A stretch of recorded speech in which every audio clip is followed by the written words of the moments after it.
Paul Pogba peut-il revenir à son meilleur niveau? Alors, est-ce que toi, ça peut aller vite, hein. Ça peut aller vite parce que la réponse est non. La réponse c'est jamais de la vie. La réponse c'est jamais de la vie. Mais en fait, ma réponse c'est jamais de la vie, virgule, mais c'est pas grave. Parce qu'en fait, non mais en fait oui, parce que évidemment que bah c'est mort. Il a bientôt 33 ans. Il n'a pas joué pendant tant d'années. Alors si déjà, tu sais, on disait, il y en a qui reviennent de championnats exotiques, qui ont du mal à revenir au plus haut niveau, etc. Lui, c'est pire. C'est que lui, à part être dans son jardin avec son prépa, il n'a pas joué. Enfin, non, mais tu vois, genre on est sur un niveau encore plus catastrophique et inquiétant, tu vois. Mais ça reste un joueur hors du commun, notamment pour son poste et tout. C'est quand même un joueur extraordinaire dans le sens premier du terme. Donc en fait, non, il sera loin de son prime, mais il va quand même faire des bonnes choses avec Monaco. Alors après, est-ce que son corps va suivre? Ça c'est autre chose, parce que si son corps ne suit pas, c'est une catastrophe. Par contre, c'est la principale interrogation. La principale interrogation, c'est est-ce que le corps suit et est-ce que cette longue période d'inactivité, là je suis en train de balancer les stats, dernière titularisation le 16 avril 2022. 2025. Dernière sélection le 29 mars 2022 là aussi. Et depuis 2022-2023, c'est 12 matchs, 0 but, 1 passe décisive. J'ai pas voulu être méchant en rajoutant le temps de jeu, mais c'est famélique pour un joueur de ce niveau-là sur une période aussi longue. Donc oui, moi je l'ai mis en gros débat pour terminer notre live parce que c'est une question qui agite forcément et même si tu as raison sur le papier, bon, ça va aller vite, il retrouvera pas son niveau, Pogba fera toujours parler. Tu vois ce que je veux dire? C'est-à-dire que son cas intéressera toujours et on aura toujours tendance à dire, bon, est-ce qu'il peut revenir vu que c'est un top player? Est-ce qu'il va être en capacité? Mais vu la période d'inactivité, le football tel qu'il est, le poste qu'il occupe, le championnat qu'il a choisi, pour revenir, pour moi, il y a trop de contraintes pour valider un retour de Pogba au plus haut niveau. Donc, tu penses que le choix de la Ligue 1, tu penses que le choix de la Ligue 1, c'est pas bon? Tu penses que le choix de la Ligue 1, c'est pas bon? Non, parce que je pense qu'il va physiquement, il va morfler. Et je pense qu'un championnat type espagnol ou voire peut-être italien avec une intensité moindre, je pense que ça aurait pu coller. Ouais, mais après il y a une question d'intensité, ok, après il y a une question de niveau parce que je pense que dans les top clubs italiens il n'aurait pas été recruté. Donc après, est-ce que tu vas à Bologne, est-ce que tu vas à Côme, enfin je sais pas, tu peux hein, mais alors franchement Bologne sur le coup non, mais Côme avec le projet, avec Fabregas, avec tout ça. Non, mais attends, Pogba, après, lui, il a un ego, hein. Enfin, je dis pas forcément ça en négatif ou quoi, mais est-ce que lui, il aurait accepté, je sais pas. Là, il se dit, Monaco, t'as le côté un peu quand même bling-bling du club, il revient en Ligue 1, aussi pour l'équipe de France, hein, dans un coin de sa tête, encore peut-être, je sais pas. Bon, il y a une logique. Et puis après, en Ligue 1, bon, intensité peut-être, mais il va peut-être aussi pouvoir peut-être stater un peu plus. Contre des équipes un peu plus faibles du championnat. Je sais pas, moi je me suis partagé sur le choix du championnat. Par contre, après, ouais, vas-y. Non, mais après, un des trucs que je dirais aussi, c'est que si tu mets de côté, bon, vraiment, il faut mettre de côté l'aspect blessure et l'aspect, on va dire, capacité à enchaîner les matchs, quoi. Si tu mets ça de côté, moi, je suis sûr qu'il fera des choses intéressantes parce que même à la Juve, donc sur sa dernière année où il joue, donc il y a des problèmes évidemment déjà physiques, mais à chaque match qu'il fait, chaque touche de balle, etc., tu sens que c'est Pogba en fait. Tu sens que c'est Pogba. Alors il a fait des matchs moyens. Hein, je dis pas que les matchs étaient incroyables, mais je l'ai jamais vraiment trouvé nul, tu vois. Il a toujours quelque chose qui fait que un toucher de balle, premier contrôle, une passe, il a une présence au milieu de terrain qui fait que généralement quand tu touches la balle, il se passe quelque chose. Donc ça, je pense que c'est un truc que tu perds pas.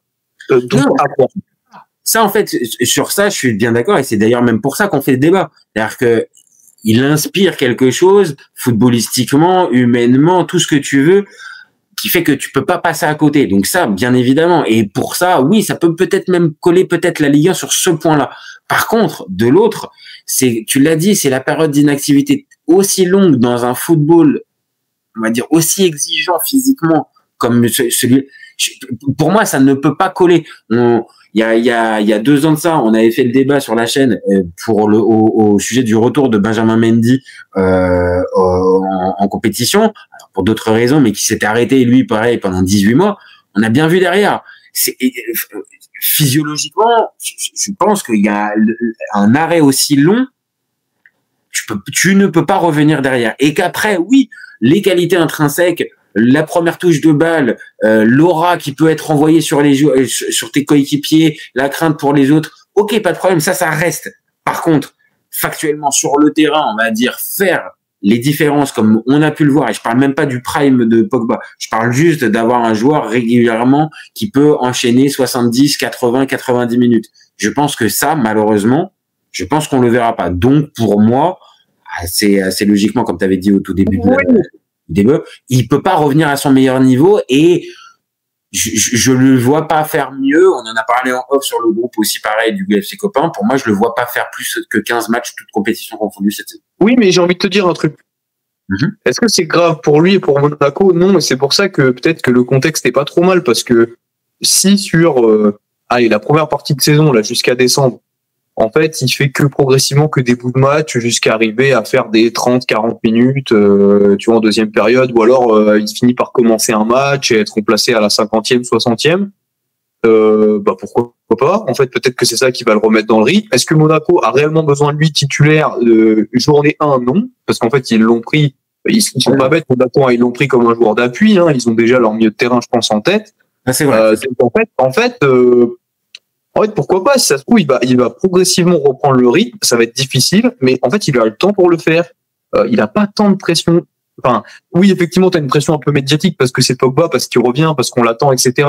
Mais en fait, j'ai l'impression que les gens savent un petit peu quand même, les connaisseurs de football et même le milieu sait qu'il revient de l'enfer. Donc, on n'attend pas à ce que d'un seul coup, il redevienne titulaire, qu'il claque but, virgule, passe D à chaque fin. On n'est plus sur ce débat-là. Mais il y a quand même une exigence et une attente, qu'on le veuille ou non, autour de Pogba. En plus, il n'a jamais joué en Ligue 1. Donc, il y a ce côté-là. Il y a la Coupe du Monde. Il y a un fantasme qui circule avec la Coupe du Monde. Et ça alimente ce fameux débat. Maintenant, oui, là où je te rejoins, factuellement, c'est tant mieux d'avoir, pour nous qui suivons la Ligue 1, de voir un Pogba qui revient, et il y a des chances pour que il nous régale par des gestes, par des actions et par tout un tas de trucs. Ok, et que lui, ce choix de club, ça ne lui met pas une pression démesurée. Pendant un temps, on parlait de lui à l'OM. Là, pour le coup, ça aurait été beaucoup plus compliqué pour lui, je pense, et beaucoup plus risqué, en plus d'écorner son image et tout ça. Là, c'est moins le cas. Maintenant, on se pose juste la question, est-ce qu'il peut retrouver, sans aller jusqu'à son meilleur niveau, mais un niveau acceptable? Niveau acceptable, tu dirais quoi? Toi, tu le vois, oui. Allez, oui, toi, tu le vois terminer à quoi? 20 matchs, 10 matchs, 30 matchs ou 40 matchs à la fin de la saison? Moi, je le vois terminer sur des stats en termes de titu et en termes de, je sais pas, des décisifs sur une espèce de demi-saison. Tu vois. Il va faire une demi-saison en une. Tu vois ce que je veux dire? Je pense que c'est ce qui va se passer. Comme tu as dit, jusqu'à décembre, bon, compliqué, on va pas trop compter sur lui. Par contre, en deuxième partie de saison, quand on va rentrer un peu dans le money time, peut-être que là, avec on va dire son intégration, plus le fait d'avoir retrouvé l'entraînement, plus la compétition, il pourra remontrer quelque chose de plus acceptable. De temps en temps, pouvoir avoir une place de titulaire. Et après, bon, alors là, on est encore dans l'hypothétique, parce que évidemment, si au bout de 3 matchs, il se répète, c'est mort. En fait, il va faire comme Neymar. Il pourra jamais vraiment repartir au très haut niveau parce que son corps suivra pas. Mais ça, on n'est pas à son kiné perso. Voilà, on se pose juste la question en tant qu'amateur de foot. On connaît le dossier, on vient d'en parler. Est-ce que pour nous, on a tendance à le voir revenir au fur et à mesure, ou au contraire avoir du mal? Moi, je pense quand même qu'il va avoir du mal. Moi, je reste sur ma quinzaine de matchs. Oui. T'es un peu, en fait, t'es pas très loin de moi. T'es pas très loin de moi. T'es un peu en dessous quand même. Mais quand même un petit peu en dessous.